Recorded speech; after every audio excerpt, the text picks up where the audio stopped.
Hey guys, it's Skybird here, and today I want to show you some interesting building techniques that I've discovered throughout my years of building Rahi. And when I say techniques, these aren't techniques that I often use in my Rahi builds because I do want them to be relatively easy for other people to create in the future. However, these are things that I've discovered, as I've gone through. Anyway, so we'll just go ahead and get into it. I'm going to start with one that many of you guys may already know because this is actually a legal building technique. This is something Lego has done before. But if you use the old Slicer, Robo Rider, Throwbot head piece, this piece here, it's used on some Bionicle sets as well, and you use any 1x2 or even, I believe, 2x2 Lego plate, or even I think a 2x3 will fit in here as well. You can actually fit them in here. They will clip into place just like you would normally expect a Lego plate to fit. And yeah, they actually work just fine. Feels like it's a little bit tighter in the back, but these pieces tend to be a little bit squished toward the back too, so that might have something to do with it. But I actually use this in my Wadari bat build to connect the teeth on the front of the head, because I actually use this piece as the head itself for that build. And since I have little fangs on it, because, it's a bat, I actually use this piece to allow me to give it fangs. So, yeah, this is kind of the idea of this video. We're going to go ahead and move on from there, because we're already a minute in. Another one that I actually discovered a long time ago, and I don't remember when or how, but I actually found a couple of other pieces that work, is this little slot in the back of a Toa Mata head, this channel that's cut out here, is actually a really nice addition to this piece because stud-based pieces will fit in there. Now, they won't fit in there super tight, but it is still nice to know because it allows you to essentially lock this piece on an axle or onto a lift arm using that connection. However, that connection also works with these types of clips, so they have this slightly squared off shape, and you can actually push that in there and allow this head to clip onto things.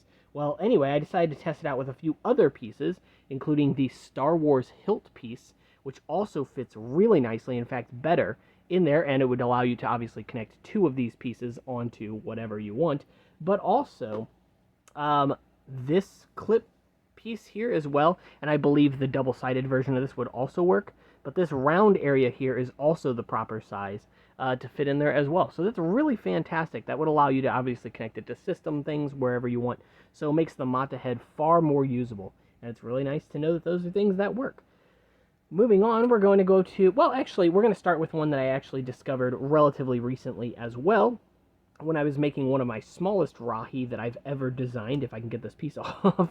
But accessory bars, or clips, which are these pieces here, this little tiny bar, they're on the bottom of a lot of flame pieces, feather pieces, multiple different Lego pieces, but they will actually fit inside that hole on this clip here. So if you actually push that in there, it's a little bit of a tight squeeze the first time you do it, but honestly, it's not. Actually, I wouldn't even call it a tight squeeze. It feels like it should go there, so it works out really well. This is supposed to be a little tiny lightning bug build, but I don't have the Baraki eye in yellow, and I don't have the proper bow tie piece either, so I'm just using what I have on me right now, which is a friend's heart-shaped bow tie, but, it gets the point across at the very least. So, super cute little Rahi build or animal build, whatever you want to consider it. Another one that is actually really important to me is with the Roxy back and a 12-tooth gear, as well as a couple of other pieces. But the Roxy back, so if you guys are aware of the Takua and Puku set that came out back in 2003, it's a really nice set, but one of the gripes I have with the set is that it uses this piece as kind of the nose of the model, and it just flops around. With a very simple build, though, you can actually connect that clip on the inside of there to a 12-tooth gear, and it lines up perfectly. On top of that, the 12-tooth gear is aligned with that tooth as well, so you don't have to worry about anything with like misalignment or anything, and it fits in there really snug without, again, stressing any of the pieces involved. So very happy to have discovered that one. But another one you can do is any of these thin 20-tooth gears, and I'll explain why they have to be thin in a minute, are also the same diameter as the inside of the piece here. So you can actually use this as well to grip the this build, this Roxy back piece, in situations where you can't use the 12-tooth gear.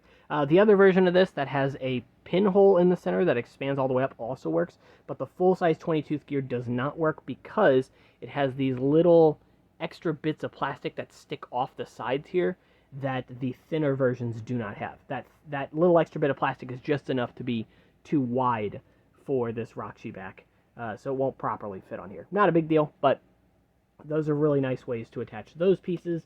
Here's another one that you guys probably have already noticed, but I will show you why I'm using these pieces in a second. But this pinhole at the bottom of this foot here is actually the right size for a ball joint. Now, it's not a ball joint with friction, so it's not a friction socket. So often you will have this piece just kind of flopping around. But the reason I used these pieces specifically is because you can actually use these 4 pieces together, any axle of course, but this piece here as well as this piece, to push this down and push this in here and then push the axle through, if I can get it through. There we go. But you can essentially do that to lock the neck in place. Now it can't go up and down, but it can still move side to side a little bit, which I think works out quite well. And I actually use this as the base of a body for my deer, I think is what it's called. It's really hard to remember all the Rahi names. But yeah, so you kind of see the idea that this piece otherwise would just kind of flop around. Another interesting one that I've not really seen used, and I actually use it on my coastal crab build, is the Tohunga arm or Matoran arm. Either version of them has these little extra pieces of plastic on the outside of the arm here, and that is actually big enough to put inside of an axle hole. And it does so with friction, so it will actually hold itself in place. Now, it's not aligned with anything, so like this pinhole here is not going to align with that axle, but it's still really nice to use, and I do use it on a couple of builds, although I think the only Rahi build I used it on is that coastal crab. I've seen other versions of the coastal crab online. It was a Rahi that was cut from one of the Bionicle games, I don't remember which, and the person that does it actually modifies their Tohunga arm, Matoran arm. So really sad to see that. I wanted to do it in a way that didn't damage his arm, since this piece has gotten more expensive as time has gone on. Another one you guys may already know, and don't worry, I do have some that you guys may not know already, is that you can actually use a ball joint on the bottom of these torsos here. There's a little cutaway of plastic right at that axle, and so if I push a ball joint in, it will actually push in just fine because that cutaway of plastic will allow for the ball joint to fit in there properly, which is really nice. It's not necessary, but it's always good to know, and you can of course use this. I've seen actually people use this for like a different type of torso build entirely. Another one you guys might know is the stud connection, or anti-stud connection rather, on the Toa Nuva shoulder pad. This is a connection that people have been using for a long time to connect eyes to this piece, but one you guys may not know is the stud connection on the bottom of the Kalma foot. So any old, stud piece will fit in there actually really easily. So yeah, any Kalma style Hordika foot piece you can put eyes in, and I actually do that on one of my Rahi as well for my Bara Magna builds. Alright, so moving on, we have yet another interesting piece. Now this is an older piece that LEGO doesn't produce anymore, but it is an old style of #1 connector, I guess you could say. What's interesting about this is 2 things. So it's obviously a pin connector with a cutaway here, which can allow for gears to pass, and that's what that cutaway is for, if you guys aren't aware. But also, these little side assemblies, whatever you want to call them, are actually stud-sized as well, so you can actually use them to connect studs and things. It's not quite the same amount of clutch power as a normal stud. I mean, I guess it's about the same, but it always depends on what piece you use. But yeah, I actually use it in a couple of Rahi builds as well, again, because the shape of this piece is really interesting, and that allows for certain builds to work. And obviously, you can connect this to lift arms just to kind of keep it from moving up and down, and still use this pass-through hole. So it is a useful piece. Unfortunately, not a piece that LEGO produces anymore. All right, next one up. This is one, using a whiteboard. This is one that you guys may not know, because this is one I actually just recently discovered, although maybe someone's discovered it before me. But using the newer style of Exoforce clip piece, which has these sides kind of flat instead of poking out more. I don't know how to describe it. But yeah, essentially it's just one module wide. That's the idea. That little slot inside there is actually the perfect size for an Exoforce clip. So it clips in there really well. Now, obviously, it's going to block that pinhole, but of course, you get a bar connection here, so that's always nice. But even more importantly is it allows for this axle here, or axle hole rather, to still remain unused. So you can actually connect stuff to it, and I actually do use this in another build. Very easy way to build some custom legs or custom arm designs, do a lot of stuff with it, and very happy because this is actually one of my favorite Technic block pieces. But it also is one of the most limiting to use, and of course comes in the least colors, which is a little bit sad. Moving on from there, we have another one, which is the Ccbs joint. Now, this is a little bit interesting because you see the bar hole, or the hole rather, where you connect the socket to, and you think it's way too big for a bar, which is true. On its own, you cannot use a bar through there. However, it is just the right size that when you insert something, a bar can be forced through it. Now, it is under a little bit of stress. You can actually see the bar here is very slightly bent that way or curved that way. It's not enough to actually deform the piece. It'll be completely fine after this. But it allows plenty of friction, about the same amount of friction as a ball joint, but of course locks the rotation in just one direction or one plane. So it is useful in a couple of scenarios. I use it on one of my builds just because the the socket that I'm using comes in obviously more colors than a Ccbs small bone piece, and essentially that's why I'm using it in that build. But we will move on from there to another one you guys may or may not already know. This is one I discovered a long time ago, however. I think other people have also come across it as well. So this is one that I know other people have done. But it is using the Hero Factory 1.0 foot in a standard way, instead of using this kind of awkward axle on the back here. I like this foot design a lot, actually, and it is reminiscent of the original Mata foot in its design. However, the attachment of the ball joint on it is kind of the Hordika style, which is honestly the worst style of connecting an ankle. It also limits posability in certain directions, but not a big deal. What you can do, though, is actually just attach one of these lever pieces on the bottom here, and it goes in super easy, comes out super easy. I'm not going to try here because I don't have the fingernails for this, but yeah, you just basically stick the piece right in there and just push it through, and it works out just fine. So very happy. Just push down on it and then push it all the way through, and the piece sits in there really nicely. Has just a little bit of force, I guess you could say, on it, so it's not going to like wobble or anything like that. And because you're using this piece specifically, it's not going to tilt left or right because that actually collides with the foot itself. So essentially, you're just you won't have any wobble if you might be afraid of that. That's what I was saying. So another really nice one to know. An interesting one that I've tried using, but it's a little bit difficult, is this one right here. So this is a basketball hoop piece that Lego used to make way back when. And this, on the inside, is actually a pulley. And so the large version of the pulley can actually clip inside here from the underside and has a good amount of friction in there. But obviously, it doesn't have the issue of like clicking in certain positions. More friction than a ball joint for sure. This would actually be an excellent version of like getting knees or hips on things that maybe didn't have them in the past.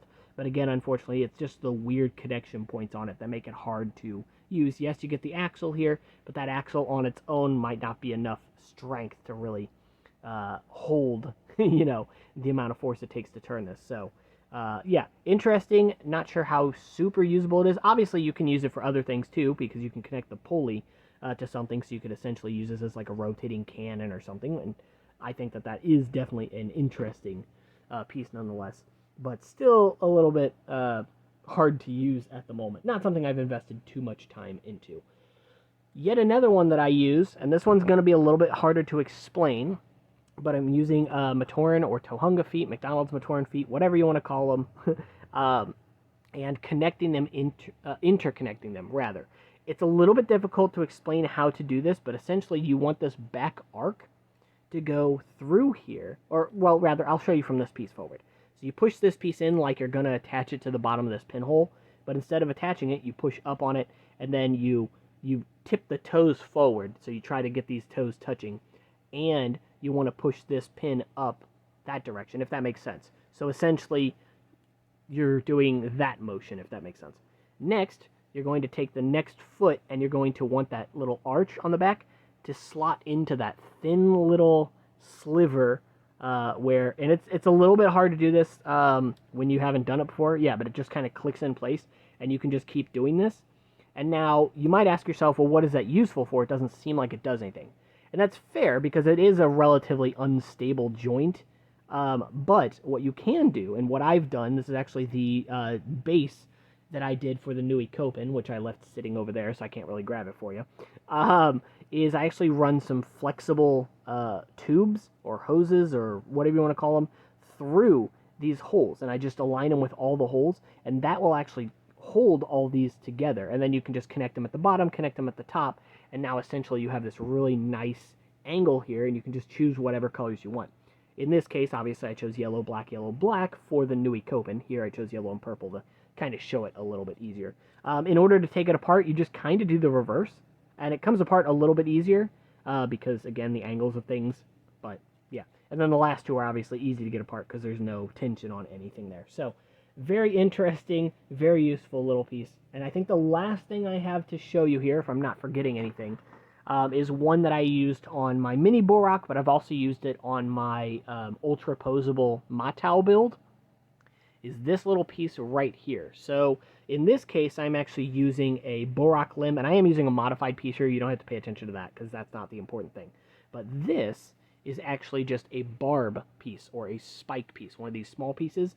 And I use this in a couple of builds at the very least to align things. All it does is that piece can actually go inside of any pin, essentially. It won't hold itself in place necessarily, but as long as your geometry is right and you, lock things in elsewhere, then it essentially will lock in the top portion of things. So it's not something I use a whole lot. It's not something that I run into needing all that often. But when I do need something locked in at kind of a weird angle, this is a good piece to go to, as long as I can prevent it from just sliding back out. Because like I said, this piece would fall out of there just fine if, I didn't have the other stuff in this build here. So that is essentially the entire video I wanted to go ahead and make for you guys. A ton of, some illegal building techniques or whatever that I've found in time.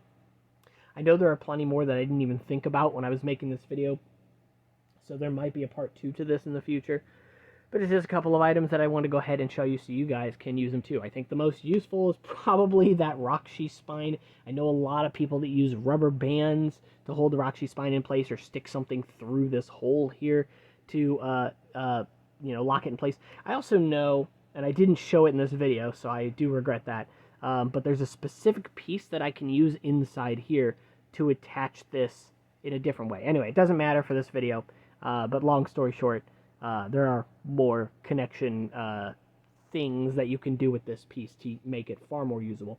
Anyway, I will see you guys in the next one. Hopefully you enjoyed this video. Of course, if you did, make sure to like and subscribe. Obviously, it helps the channel out a bunch. If you want to check out my Discord, where you can find items that have used these techniques, I will leave a link to the description in that. The link to that in the description. And of course, I will link my Instagram down there as well. I'll see you guys in the next one. Take care.